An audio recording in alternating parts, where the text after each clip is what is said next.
At some point, my voice was breaking at the interview. I knew this was because maybe, oh, I'm not confident enough for it.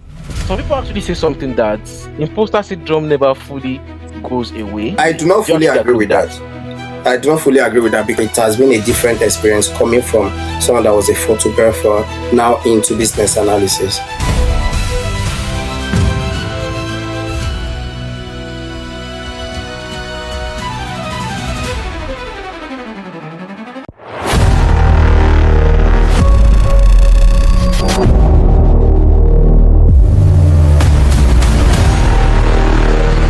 My name is Joshua, and I'm welcoming each and every one of you to today's podcast.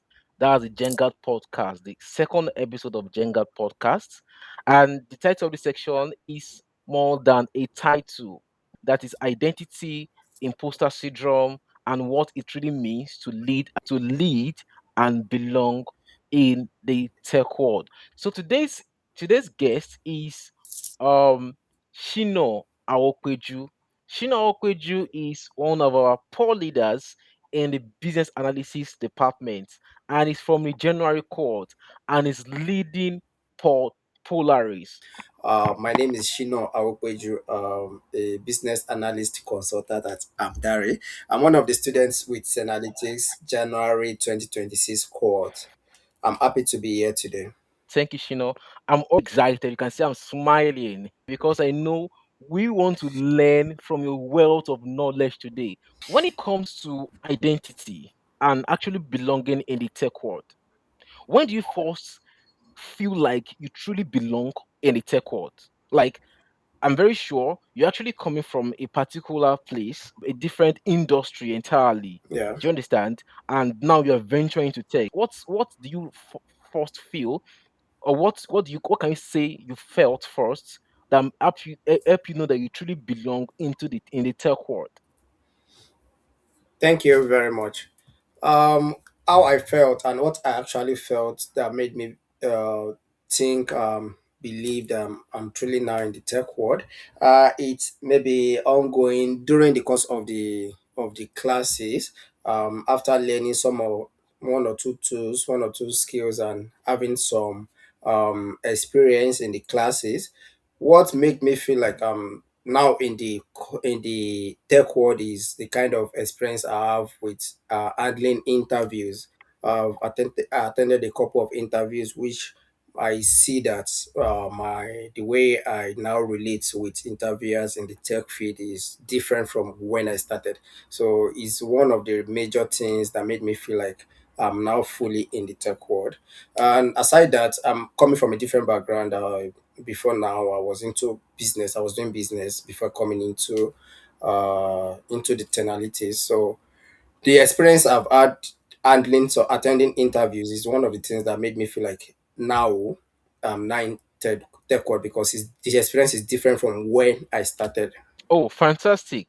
I like Yeah. that. I like that. So that means you're actually coming from a different experience, a different industry, and now you are now in the tech world. And actually, as you said something about going for interviews, applying for jobs. Okay, before even going to that, you want to mind telling us a bit about what you did before now going to tech? Because I heard you talk about business. Did you get? Can you just speak a bit about it and how how you were able to transition? Because I know it might actually be a little bit of difficulties trying to gain your ground in the new skill entirely. So can you just tell us how you transition, how the whole thing just changed for you, Shino? All right, thank you. Before now, I was a full-time photographer back then in Nigeria. So I came into the UK last year, and even though I have a computer engineering background, I studied computer engineering in the university. So with that, I have a kind of tech foundation, and but now coming into a different field and entirely because I've been working as a full-time photographer back in Nigeria. So it's a completely different thing from where I was coming from. Even though at some point I tried learning Excel, Power BI, and I didn't complete that because there was no kind of mentorship and the kind of things I'm able to get from Analytics. So with that, it has been a different experience coming from someone that was a photographer now into business analysis. That's pretty interesting. So you're actually coming from a different field as a photographer, and now you're now a business analyst. Wow, that's beautiful. That's a very wonderful story there. So you also made mention about you applying for jobs, going for interviews, and then you, in fact, speaking to recruiters. From what you said earlier when you were actually introducing yourself, that actually speaks more into one of the things you want to discuss today. That's imposter syndrome, because in tech world, when you're learning new skills, there's this push that you have, a pushback that is, some people might actually have, or you have, that just feel like you're not too good for that job yet, like you are not ready, despite the fact that you're actually doing amazing things. But there's this pushback, you might actually feel that you are not ready. But I can see that you've been able to overcome what we call imposter syndrome. Okay, let's talk a bit about, because I don't want to assume that you've never felt it before, how you were able to pick yourself from being an imposter person and applying for jobs, trying new things, trying going for opportunities. So can you tell us what actually makes the difference, or how does imposter syndrome seems to you? All right, thank you very much. Actually, after we started in January, and by the end of January into February, we were rounding up Excel. We're rounding up our courses on Excel then, and we attended some mentorship sessions where they try to encourage us that whatever we are doing, we are not forming it. We are already, we should assume we're already working as business analysts. We're already working as a data analyst. So the profile we are building, it's not as if we are building someone else's profile. We are building the kind of future we want to have. And I see myself that, okay, since I'm building this, I'm actually learning these skills. This is what is needed on the job. Then I saw that I'm ready to apply. As after completing Excel, went on LinkedIn, revamped my CV, and I started applying for jobs. And before we completed Power BI, I got an interview. I was surprised, like, wow. So is that how it works? And I reached out to my facilitator then, which was Joshua, and we were like, tried to make some preparation, and I went for that interview. Anyway, that was almost my first or second interview ever because I never worked for someone before. I only attended one interview once, and even though I passed that interview, I didn't even Mm, go to do the work because it's not something I wanted to do. So this was my first interview. I would say almost my first interview, and I needed to show up and prove that I have the skills, the experience, and I'm fit to do the job. Even though at some point my voice was breaking at the interview, I knew this was because maybe, oh, I don't have the confidence enough. I'm not confident enough for it. And it's enough. something Okay. that helped me to know that I needed to continue to work on myself. That was how I felt about the syndrome at that moment. Some people actually say something that imposter syndrome never fully goes away. mm, that it only change shapes, or probably just grow into something else. So from what you've actually experienced right now, what can you say about that? Do you agree with that? That imposter syndrome does Uh, not really fully goes I away? do not Do you fully actually agree agree with with that? that. I do not fully agree with that because I believe with time things kept getting better. With experience, you keep getting better. Because from my own case, from my own personal experiences, I've seen that from one interview to the other, I've been able to improve on myself, and I have more confidence than before. So I can sell myself as someone that has been in tech in the past 3 years, and I will be able to speak confidently that this is what I've been able to do, this is what I've been able to Wow. achieve, and these are the tools I've been able to use, and this is how I've been able to use them. So it's a different. I think I do not fully agree with that. Thank you very much. So you do not fully agree with that. That means once you deal with imposter syndrome and it Yeah. goes, then you can fly, right? Thank you very much. Thank you very much. Okay, now let's talk about leadership, because while I was actually viewing your profile, I see that you actually led a pod Polaris, and you are the pod leader for real. So can you actually tell me more about the experience you gain being a leader, leading a pod? Thank you very much. So in my pod, we have about 8 or 9 people as members of the pod, and one thing I had in mind before even the before taking up the leadership role of the team after I was nominated by the by members of my team is that this is an adult kind of education. You don't expect everyone to participate equally. You don't expect the same level of participation from everyone. And most times, most people like to do things for themselves. Most people like to do things when it is most convenient for them. So, and the kind of challenges that we actually faced in the course of the project meeting is that some people will not turn up, and it's you cannot actually force them. You try and reach out to some of them individually to talk to them and understand their kind of situation they are in. And people, we are adults, and people actually have different kind of things going on in their life, which is normal. So what I do mostly is when I see that some of them are not turning up, I try to reach out to them privately and see what's actually happening. Some of them will still not even respond to your message, and there is nothing you can do about it. So most times it has we have been actually I'm actually blessed with good board members anyway. Because most times when we have meetings, out of 8, 9 people, we still get to have 6 people coming for meeting. So it's actually a kind of community that we are, that we have good pod members, and they have actually been cooperating. And because without followership there is no leadership, and I believe the kind of leadership is kind of one that we cooperate with each other and able to achieve the result. Mm, mm. There's something you said. Yeah, Without followership, there yeah. is no leadership. I think I actually love that quote. And okay, going into that, like, can you actually tell me one leadership moment that completely changed how you see yourself? Because you already know that you have followers. Do you get? You already have followers. Then you are a leader. But there should be a moment that completely change how you see yourself. So can you tell me Yeah, about the moment? one thing about my own personal experience is that before now I've held some kind of leadership positions before. Even back in school, I contested for SUG president before I became the chairman of NANS in Ekiti State. So I've had experience relating with people, influencing people, and that. So it was not much of a difficult task for me when we started actually. So during the course of the program, when we have to have meetings, we try to use different kind of techniques. Sometimes we tell them, if you don't participate in this, you're not going to get reports or whatever we are delivering for submission. If sometimes that will work, sometimes it still not work. Those that will not come. So, but we've kind of make it a kind of a friendship and participation participatory thing. When we want to have meetings, we kind of put a poll there in the group that, okay, which if you are available so day, let us know, signify by voting. If it's this time that is most convenient for you, signify by voting.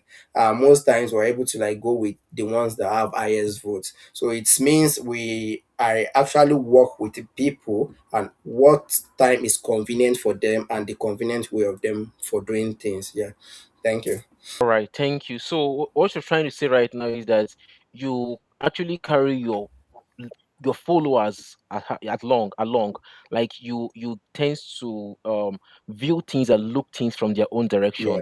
All right, that's a fantastic thing. Now, when it comes to I still want to try and see. I want to, because from what you said, is an amazing thing you actually said at the start of this section, that you've been applying for jobs and you've really grown yourself and you're better off as you started from and right now. So I now want to talk about the power of community. For you to actually have gain this kind of confidence as a business analyst, I'm applying for different jobs, going for different interview, and it said, from what you said, that it keeps getting better day by day. Can you just tell us right now um what community actually means to you in this journey?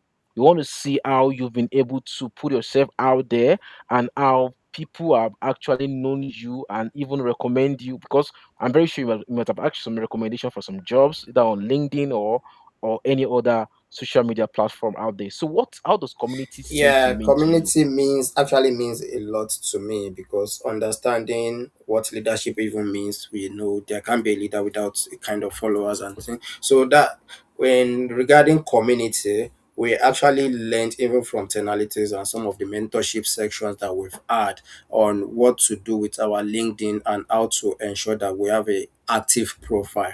So I've actually we started a 180-day consistency challenge, which is one of the things that help me with like putting out content, putting out posts, and along the line, I'm able to kind of connect with different people, connect with different people, connect with recruiters, also connect with Hmm. even people in the business analysis world that are currently there. Those that have been, I recently met a man that has been in business analysis. He has been a business analyst for about 10 years, and we actually came in contact. We talked, and we've had a kind of meeting, a virtual meeting where he tried to like tell me some of the things that are going on in the world and how to approach them. And he's always there to listen to me. If I have any question, anything bothering me, I can ask him, oh, this is how I approach this, and what does he think about it? And he's been kind of responding, and that's power of just meetings, posting on LinkedIn, commenting on people's posts, and connecting with people. So power of community is a very great thing, and I've heard of people's experience where they met people through LinkedIn and they got a kind of job or opportunity from there. So actually a great one, and it's something I will encourage people to also take serious. So right now, the 180 days challenge, you actually did it from start to I've not finish. finished it. Wow. Yeah, And that's I've really not helped you finished it. to build. I'm still Okay, it. you've Yeah, not finished it. Oh, okay, yes. yeah, You're still in it. Oh, fantastic. But you're yeah. consistent with it, right? Wow, fantastic. That's a great one. That's a great one. So that means that you're actively building in community. You're actually building right there outside. So people are actually seeing you, people actually know who you are out there because consistency actually helps to what to earn. In fact, if you're consistent with something, you actually go a very long way. And I can see that what you're saying right now, you've been able to meet people that actually have gone or have a large expanse of experience in this field has actually helped you and also help you to also know what to do and what not to do as a business analyst.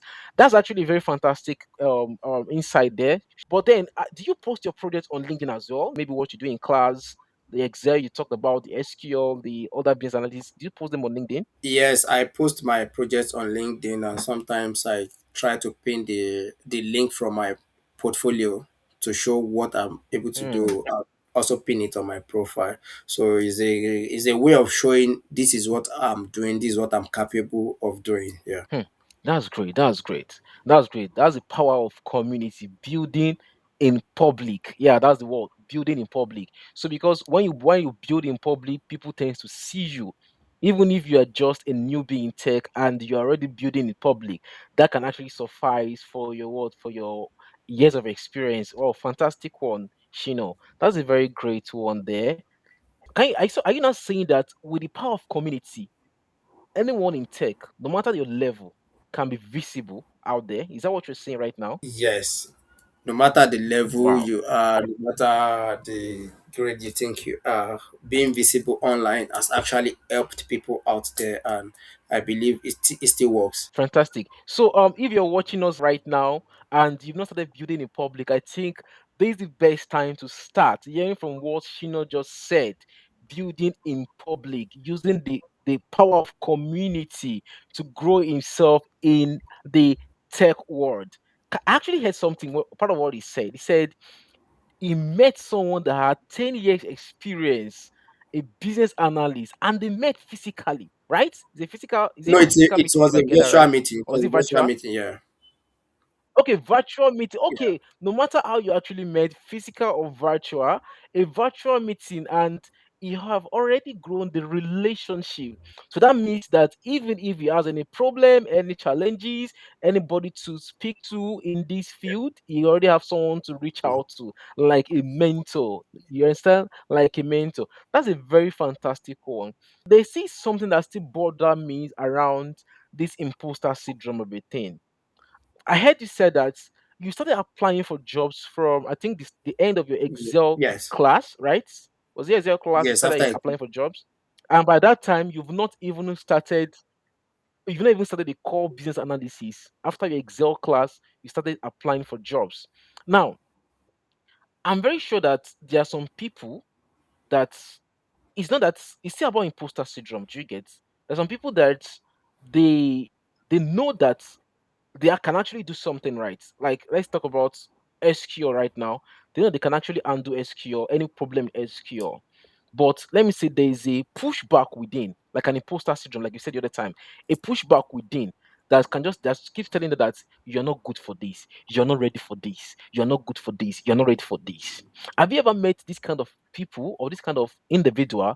If yes, what have you done, even as a leader? Because I don't want to accept, I believe that people in your pod, they are brilliant people. But have you ever experienced anybody that's actually having this kind of situation whereby they can't even apply for jobs based on all of these things? And what have you done as a leader?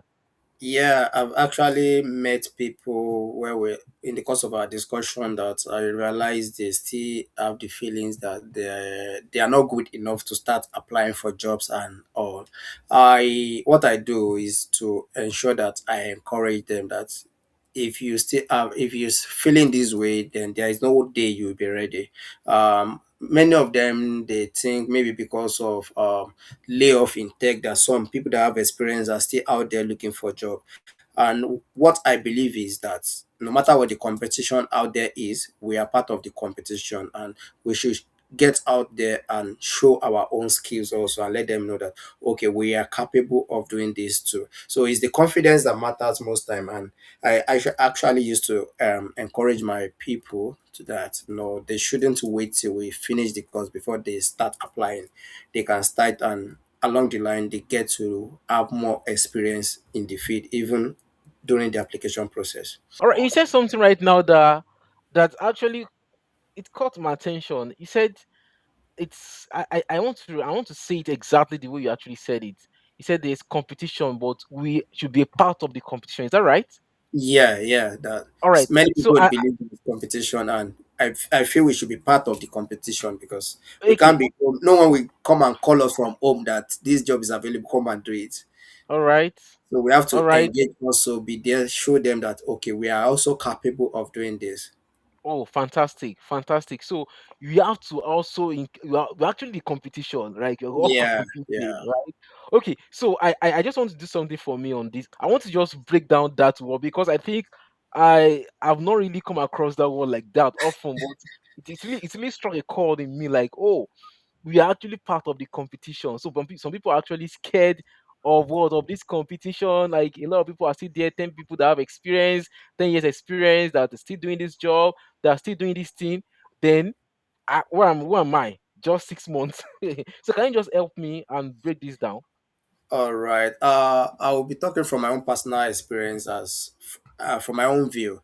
I applied for a job and I was interviewed recently for that job. And towards the end of the interview, the recruiter told me that I should not panic if I didn't get results by the end of the week, because over 150 people applied for this role. Wow. And since I am being called for this interview, it means I'm ahead of some people. So it Hmm. means no matter what the competition is, you are still ahead of some people. So Hmm. that I got called for this interview is because I'm still ahead of some people, because they can't interview 150 people. So that's why Hmm. I always tell people that we should also show up and be part of the competition. Mm, that's fantastic. We should all also show up Yeah, and be part of the competition. That's a very, in yes. fact, your words today are really, really moving boundaries because I'm just impressed hearing this from you because of the experience you've had so far and the kind of things you've been doing in the past to even put yourself out there in the tech world. You said like you applied for a job and like 150 people already applied for that job and you're called for an Yeah. interview. Wow, that shows that if there are cadres to the level of getting a job, there's some Yes. cadres that you've actually you've Yeah, actually yeah that's great, that's actually. great. That shows a Yeah. level of growth. Wow, Yeah. that shows a level of growth. That shows a level of growth. And that will actually take me to this question that can you just talk a bit about your growth? Because at the start of this section, you talk about you being a professional photographer back in Nigeria, and now you're in UK, and then you are now a business analyst. You've now fact, successfully. I'm definitely going to say successfully because looking at the track record and everything you've said so far, this has been a smooth transition into the tech world, and now you are now applying for jobs. So that's a growth. I can see a growth process here. I can see a growth process here. So while you're talking about your growth process, can you just know what actually motivates you into this? Because it takes energy and work to get to this level. So can you just talk about what actually took you up to this place, the growth level, what is your major driver? Yeah, let me put it that way. Yeah, thank you very much.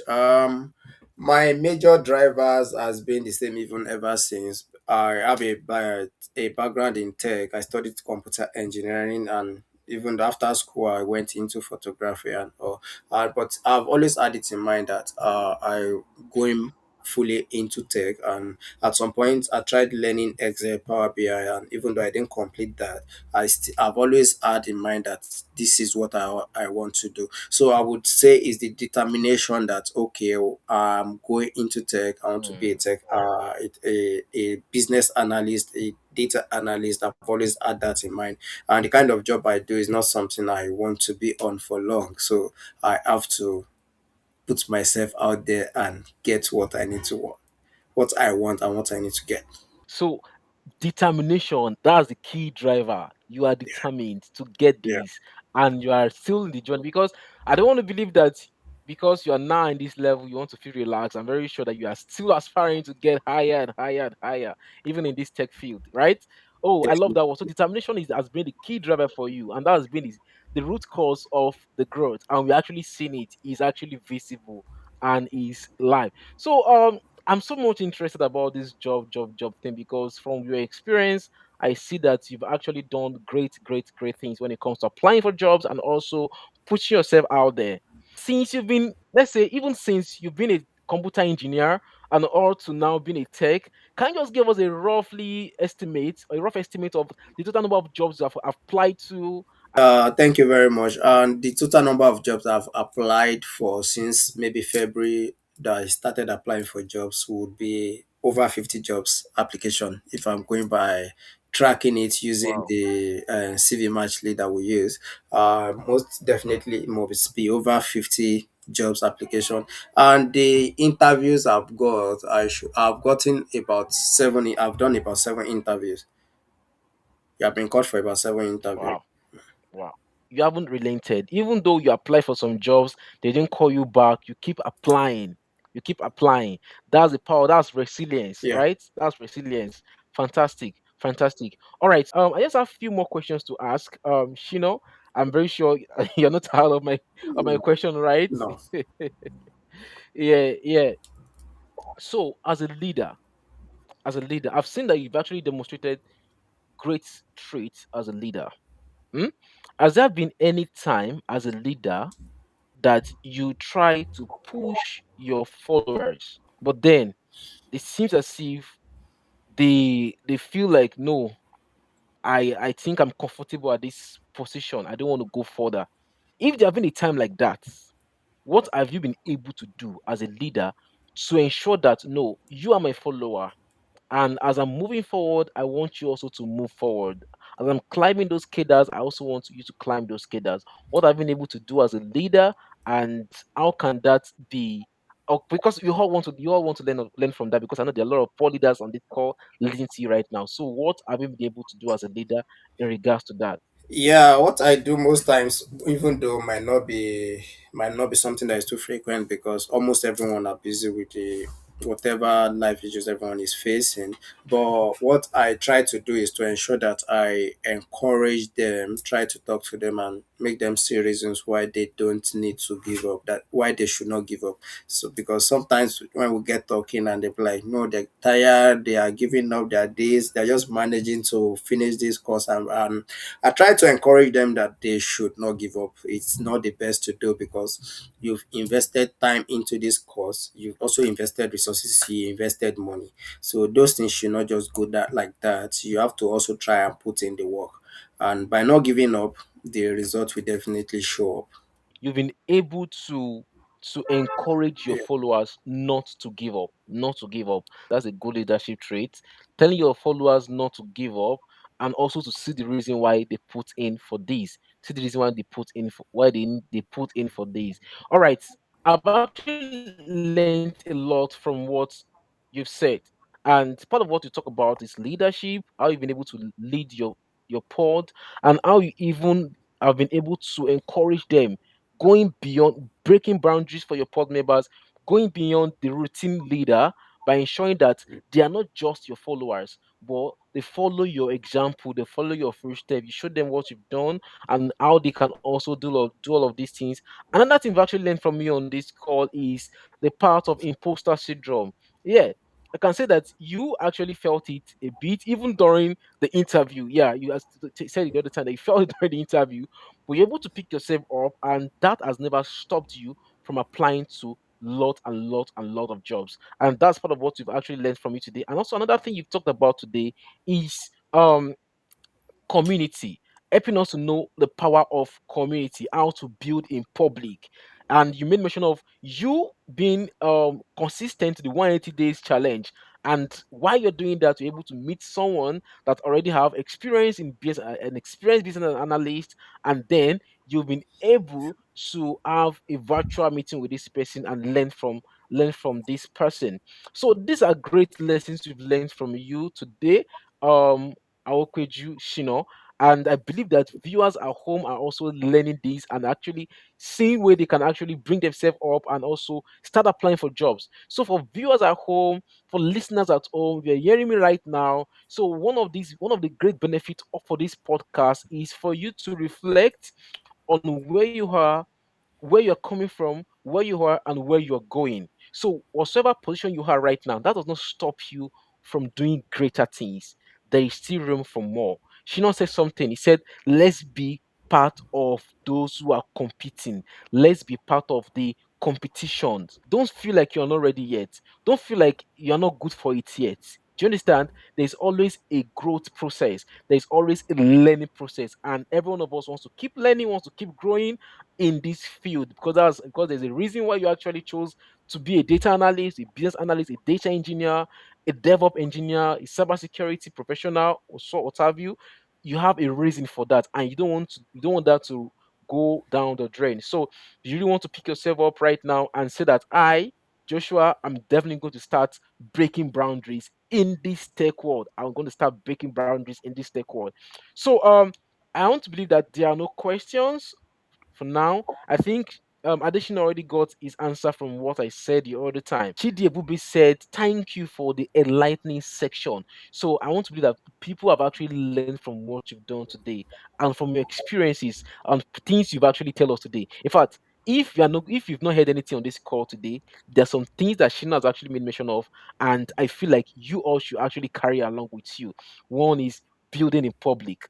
Two is be part of the competition. Let's be part of the competition. Another thing is what? Leadership position, how you can encourage others and bring others up. So Simisolo Atinola said, thank you for this section, but please can she not mention his LinkedIn profile? So I can see that people really want to connect with you on LinkedIn. So if you can chat on the on the chat box, you can just drop your name so that they can actually connect Oh, with you on LinkedIn, and also we all form a great community. Thank you very much, each oh, and every one of us. It has been a wonderful section, and I look forward to seeing more than this number in the next episode. So thank you so much, Shino Awopeju. That brings us to the end of this podcast. This is the second episode. Watch out for the next episode. That will be next 2 weeks Friday, while we come on board with another pod leader that's going to tell us what they've learned and how they've grown in this tech world. All right. Take care, everyone, and have a lovely weekend. Bye.